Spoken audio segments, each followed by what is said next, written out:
They say revenge is a dish best served cold. But I didn't plan revenge. I planned survival. I planned to become a man who could walk into the very boardroom where they once laughed at him, and buy the building. This isn't a story about a breakup. This is a story about what happens when someone underestimates your worth, and you turn it into an empire. My name is Marcus Gray. And this is how the woman who left me when I had nothing, ended up working for me. Back then, I was just a guy with dreams bigger than his paycheck. I worked night shifts at a warehouse and spent the rest of my time coding in cafes, trying to build something, anything, that would pull me out of poverty. I lived in a tiny studio apartment. No hot water. One chair. One bed. And a girl I thought loved me. Her name was Vanessa. She had the kind of beauty that stopped traffic, and the kind of ambition that didn't wait for anyone to catch up.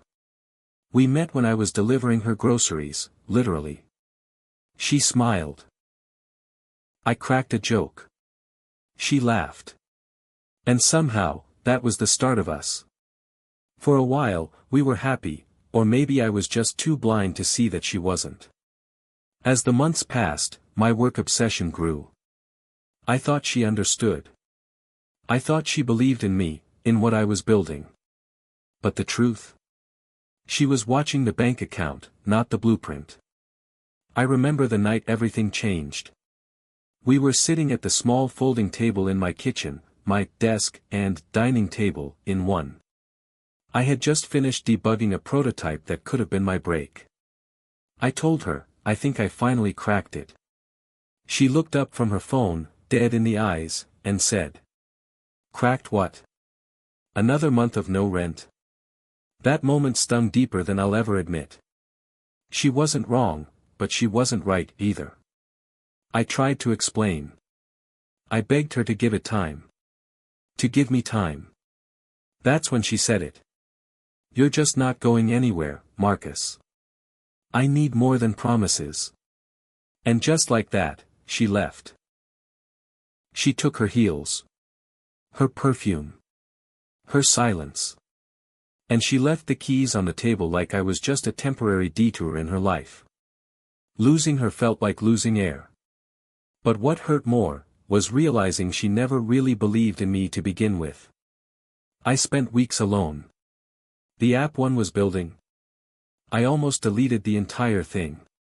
But pain has a strange way of becoming fuel.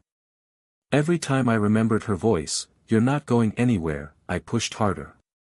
I stopped caring about sleep. About comfort. I coded. I learned. I failed. Then I tried again. Before we dive in, take a moment to drop a comment. Where in the world are you watching from? I love seeing how far these stories reach across the globe. And if this one already has you hooked, don't wait, hit that subscribe button now. I've got another powerful story dropping tomorrow, and trust me, you won't want to miss it. Now, let's get into it. And one day, I got an email. A small angel investment, just enough to get the app off the ground.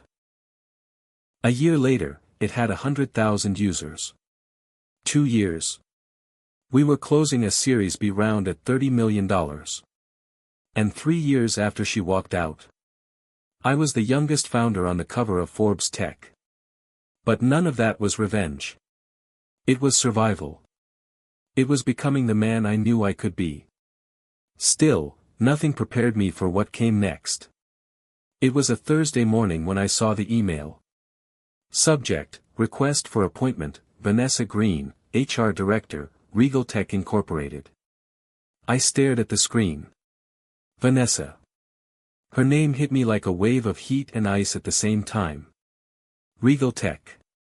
The same company that tried to poach me last year. The same company I now owned a controlling share in through a silent acquisition. The meeting was scheduled for 9 a.m. I could have cancelled. I could have ignored it. But I didn't. Because the boy she left. He needed closure.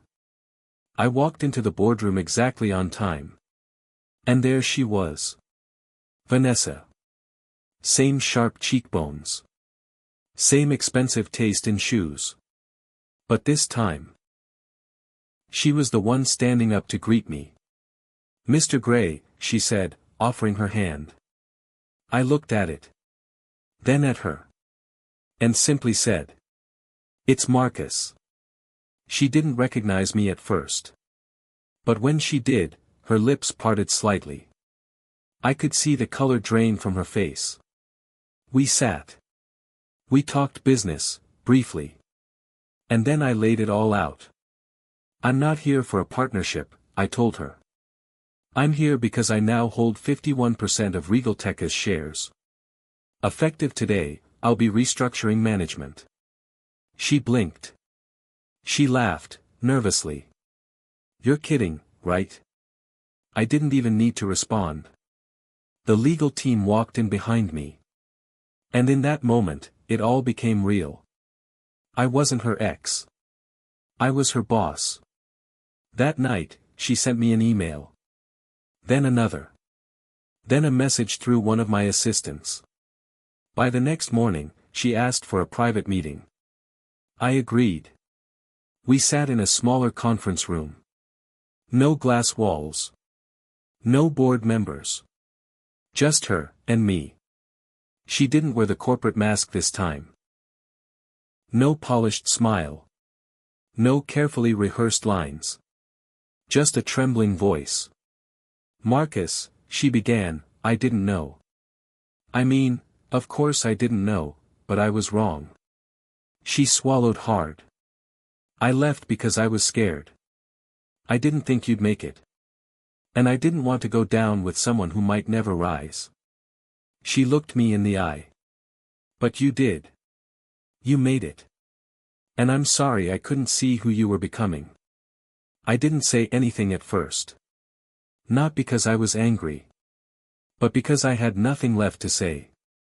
I had already said it, with my silence. With my success.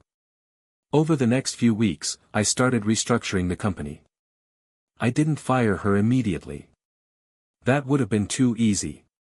Instead, I demoted her. From HR director, to assistant manager of internal affairs. She now had a cubicle 2 floors below the one she once ruled from. I passed her in the hallway sometimes. She kept her head down. Maybe from shame. Maybe from recognition. But the real shift.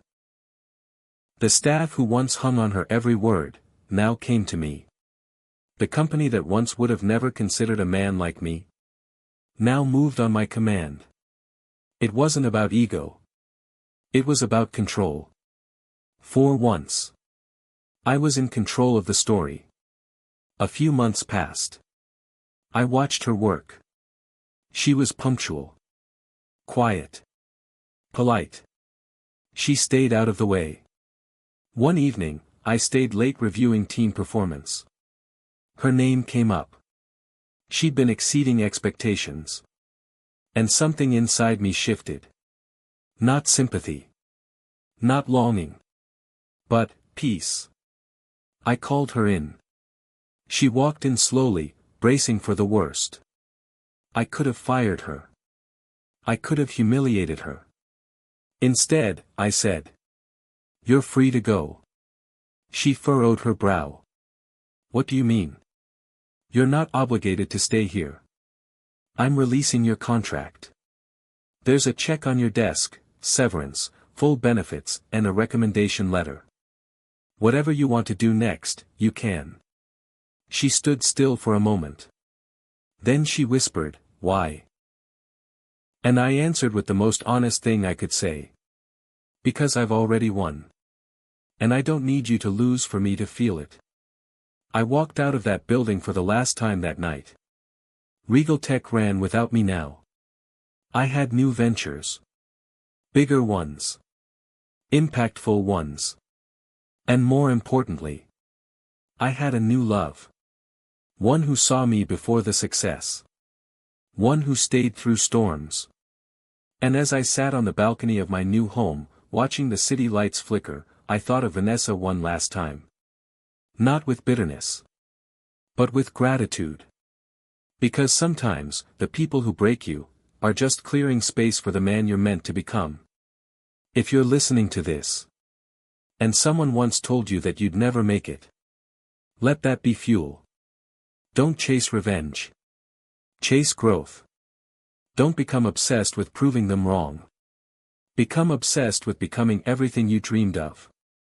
Because success isn't the moment they regret losing you.